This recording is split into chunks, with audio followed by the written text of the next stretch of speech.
유대인들이 예루살렘에서 제사장들과 레인들을 요한에게 보내어 내가 누구냐 물을 때 요한의 증언이 이러하니라.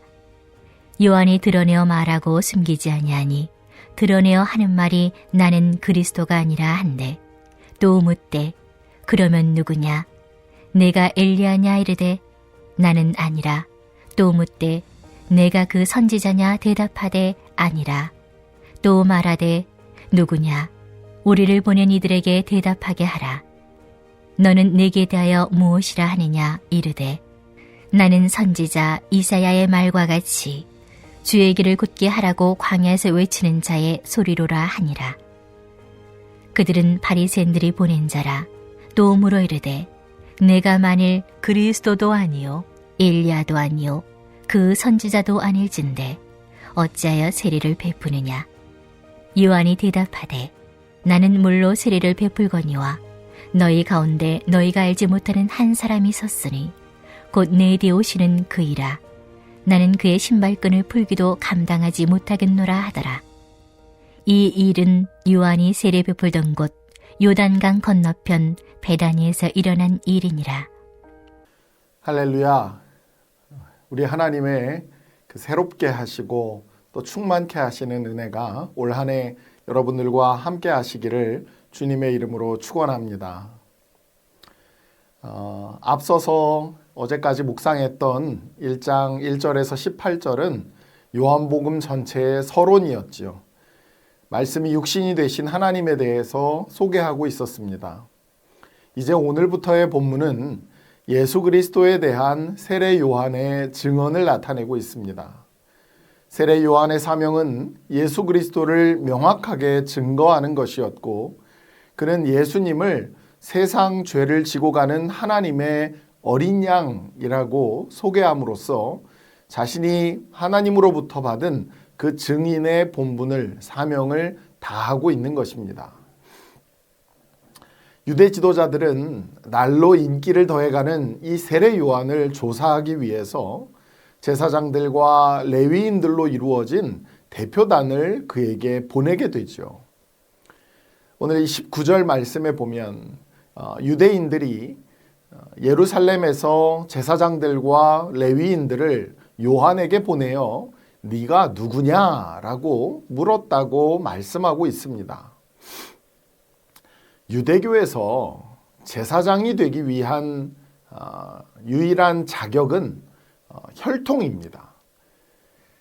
아론의 자손이 아니고서는 누구도 제사장이 될 수 없었고, 또 아론의 자손이 제사장이 되는 것, 그것을 막을 권한도 없는 것이었습니다. 이 요한은 제사장 사가랴의 아들이었기 때문에 그들의 눈에 이미 제사장이 되어 있었습니다. 제사장이 왜 이렇게 비정상적인 처신을 하고 있는지 그 이유를 알고자 하는 것도 어쩌면 당연한 일이었겠죠. 또 요한에게로 몰려드는 사람들을 보면서 그가 혹시 거짓 선지자는 아닌지 조사할 필요성도 느꼈을 것입니다. 이들은 공식적으로 요한에게 묻기 위해서 보냄을 받았고, 요한이 세 가지를 주장할 것이다 라고 그들은 미리 생각하고 짐작하였던 것입니다. 그 다음 20절 말씀 속에서 요한은 자신이 그리스도라는 것을 부인하고 있습니다. 드러내어 말하고 라고 말하는 이 번역된 헬라어는 고백하다라는 의미를 더 가지고 있죠. 사법적인 함축성을 지닌 이 단어를 사용함으로써 요한의 진술이 법적 신문의 일부로 그 법정적인 의미를 지녔다라는 것을 우리에게 나타내 보이고 있는 것입니다. 여러분이 알고 계시는 것처럼 그리스도는 메시아를 뜻하는 히브리어 단어의 헬라어 번역입니다. 구약과 신약의 중간기에 있었던 유대인들은 다시 오실 메시아에 대한 희망으로 가득 차 있었습니다. 유대인들은 모세와 같은 영적인 그 지도력을 발휘하는 것은 물론이거니와 실제적으로도 로마의 압제로부터 해방시켜줄 그 메시아를 고대하고 있었던 것이죠. 그런데 요한은 힘주어서 말하기를 나는 아니다 라고 고백하고 있습니다. 나는 이라는 표현은 강조하는 표현임과 동시에 나는 아니고 다른 분이 그렇다라고 단언하고 있는 것이죠. 그들의 첫 번째 질문이 정확히 무엇인지는 나오지 않지만 요한의 분명한 대답은 메시아에 대한 소망과 기대에 관한 것이었습니다. 나는 분명히 그리스도가 아니지만 그분의 길을 예비하는 자이고 그분은 곧 오신다라는 것이었습니다. 그러자 그들은 이어서 재차 질문하지요. 21절에 나타나는 네가 엘리야냐라는 질문. 그것은 선지자 말라기의 약속, 말라기에 나타나는 약속에 근거한 것입니다. 말라기에서는 메시아가 오기 전에 엘리야가 먼저 올 것이다 라고 기록했기 때문이죠. 말라기서 4장 5절에서 6절 상반절까지를 보면 보라, 여호와의 크고 두려운 날이 이르기 전에 내가 선지자 엘리야를 너희에게 보내리니 그가 아버지의 마음을 자녀에게로 돌이키게 하고 자녀들의 마음을 그들의 아버지에게로 돌이키게 하리라 라고 말씀하고 있습니다. 유대인들은 엘리야가 죽음을 보지 않고 승천했기 때문에 무엇인가 그 신비로운 방법으로 마지막 때에 돌아올 것이다 라고 생각하고 있었던 것입니다. 요한이 보여주었던 그의 역할과 행동은 엘리야에 관해 기록된 바를 충분히 그들로 하여금 상기시키게 했던 거죠. 누가도 요한을 엘리야의 심령과 능력으로 주 앞에 먼저 와서 주를 위하여 세운 백성을 준비했다라고 기록하고 있어요. 누가복음 1장 17절에 그렇게 나옵니다. 더욱이 예수님께서도 바로 그가 오리라 한 엘리야다라는 그 사실을 분명히 하셨기 때문입니다. 하지만 요한은 자신이 엘리야가 아니라고 부인합니다. 요한 자신이 엘리야라는 그 사실을 몰랐거나 적어도 요한의 겸손이 그 명칭을 받아들이지 않았다는 것입니다. 이어서 그들은 네가 그 선지자냐라고 묻고 있습니다. 또 이 질문은 신명기에 기록된 약속의 근거에서 하는 질문인 거예요. 신명기 18장 15절에 보면 네 하나님 여호와께서 너희 가운데 네 형제 중에서 너를 위하여 나와 같은 선지자 하나를 일으키시리니 너희는 그의 말을 들을지니라 라고 말씀했기 때문입니다. 유대인들은 메시아 앞에 나타날 여러 종류의 선지자에 대해서 생각했고 그들 중에서 가장 위대한 선지자가 나타나기를 고대하고 있었습니다.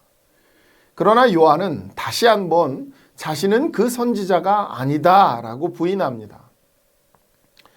제사장과 이 레위인들은 요한의 대답에 그럼 도대체 당신은 무엇이냐라고 물었고 요한은 드디어 자신이 누구인지를 밝히고 있는 것이죠.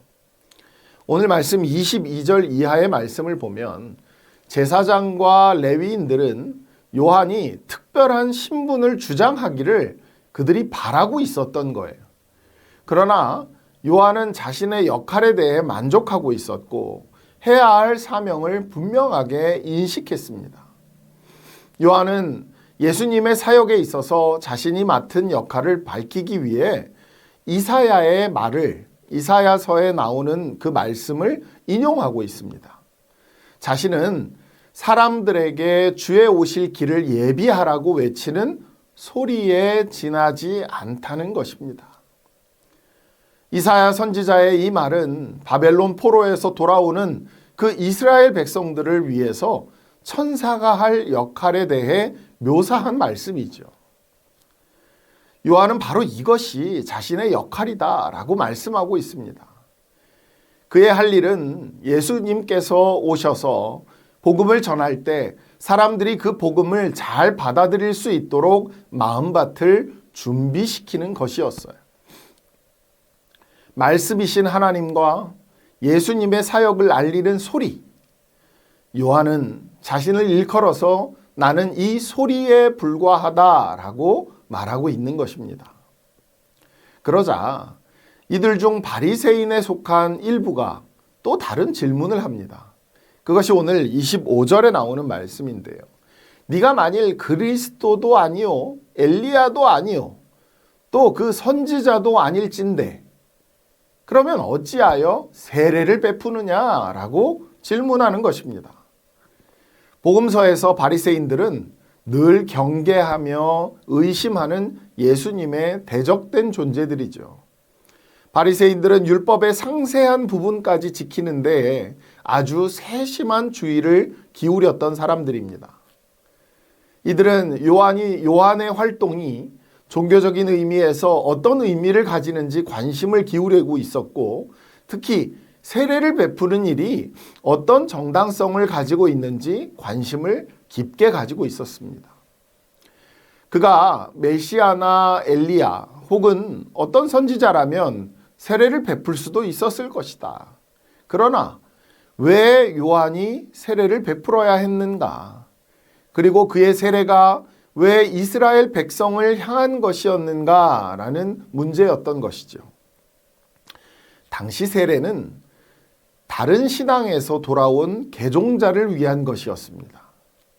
그들은 이미 하나님의 백성이었기 때문에 씻길 필요가 없었고, 그래서 이스라엘 백성이 세례를 받는 일은 없었던 것입니다.